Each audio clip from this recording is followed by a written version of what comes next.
आज मैं आपसे फैटी लीवर के बारे में बात करना चाहता हूँ, क्योंकि फैटी लीवर आजकल की अनियमित दिनचर्या के होते हुए समस्या दिन प्रतिदिन बढ़ती जा रही है और ये एक तरह से साइलेंट किलर है। इसका सबसे मुख्य कारण है अनियमित दिनचर्या, जैसे कि प्रोसेस्ड फूड या फैट ज़्यादा लेना, कोल्ड ड्रिंक ज़्यादा लेना, जूसेस ज़्यादा कंज्यूम करना। ये तो हमारी दिनचर्या से रिलेटेड है। बाकी वो पेशेंट्स जो थोड़े से ओबीज़ हैं, डायबिटिक हैं, हेपेटाइटिस बी या सी पॉजिटिव हैं, या जिनका कोलेस्ट्रॉल ज़्यादा है, उनमें ये समस्या ज़्यादा होती है। इसमें क्या होता है कि फ़ैट जाके लिवर में डिपॉजिट हो जाता है और ग्रेजुअली धीरे धीरे वो, जैसे शराब पीने वालों को सिरोसिस हो जाती है, इस तरह से सिरोसिस कर देता है। और सिरोसिस की वजह से फिर जो शराब पीने या हेपेटाइटिस बी या सी की वजह से लिवर परमानेंट डैमेज हो जाता है, वो कंडीशन आ जाती है। इसके लिए हमें एक तो अपनी दिनचर्या को में सुधार लाना पड़ेगा, हरी सब्जियां वगैरह ज़्यादा लेनी पड़ेंगी, जूस की बजाय फ्रूट्स लें, वो ज़्यादा बेहतर है।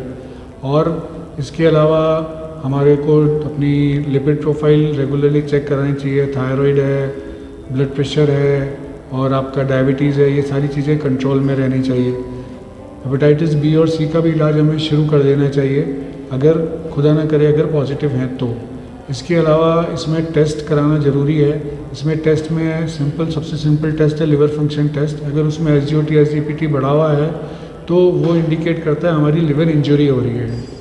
और फैटी लिवर का पूरा पता चलता है बिना बायोप्सी के, वो पता चलता है फाइब्रोस्कैन से। फाइब्रोस्कैन की जो मशीन है उससे ये पता चल जाता है कि लिवर में फ़ैट कितना है और लिवर की हार्डनेस कितनी है, क्योंकि जैसे जैसे फ़ैट डिपॉजिट हो जाता है हार्डनेस बढ़ती जाती है। पहले के ज़माने में इसका पता लगाने के लिए सिर्फ लिवर बायोप्सी एकमात्र साधन था, लेकिन वो पेनफुल भी है, एडमिट भी होना पड़ता है और इन्वेजिव है। फाइब्रोस्कैन बिल्कुल अल्ट्रासाउंड की जैसे है, मुश्किल से 5 मिनट का समय लगता है और बार बार भी किया जा सकता है। तो जैसे 3 महीने आपने इलाज किया, उसके बाद दोबारा से चेक करके देखना चाहिए आपका जो फैटी लिवर है वो रिवर्स हो रहा है या नहीं हो रहा है। इससे आगे चल के काफ़ी समस्याओं से बचा जा सकता है।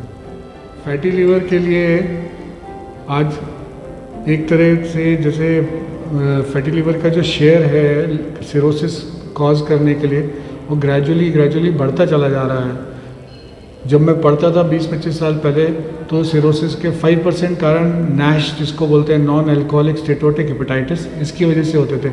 लेकिन ये आजकल बढ़ता चला जा रहा है, क्योंकि इंडियन पॉपुलेशन में ओबेसिटी भी एक सिंड्रोम की जैसे बढ़ती चली जा रही है। It is a part of metabolic syndrome, जिसको कंट्रोल करना बहुत ज़रूरी है। सिर्फ बिना दवाई के नियमित दिनचर्या से ही काफ़ी चीज़ें कंट्रोल में आ सकती है। जैसे अगर हम जूस पीना पसंद करते हैं तो जूस की बजाय अगर हम फ्रूट्स लें तो वो हाजमा भी दुरुस्त रखेगा और लिवर को भी नुकसान नहीं पहुंचाएगा। इसी तरह से प्रोसेस्ड फूड हैं, जैसे पिज़्ज़ा है, बर्गर है, पराठे हैं, नमकीन है, ये चीज़ें हम कम मात्रा में लें, इस्तेमाल तो करें। ऐसा मैं नहीं कह रहा कि आप बिल्कुल ही ना करें, लेकिन करें, लेकिन इनको लिमिटेड क्वांटिटी में करें, ताकि ये परेशानी आपकी आगे चल के ना बढ़े। और सिरोसिस अगर हो जाती है तो फिर जैसा आपको पता है कि खाने की नली में मस्से बन जाते हैं, खून की उल्टी हो सकती है, पेट में पानी आ जाता है, जान का खतरा हो जाता है, आगे चल के इसमें लिवर का कैंसर भी बन सकता है। तो इसलिए नैश को कंट्रोल करना, फैटी लिवर को कंट्रोल करना बहुत ज़रूरी है। और फैटी लिवर जो है वो फर्स्ट स्टेज है नैश की रिलेटेड सिरोसिस की। अगर फर्स्ट स्टेज पे ही है सब कुछ, तो सब कुछ रिवर्स हो सकता है।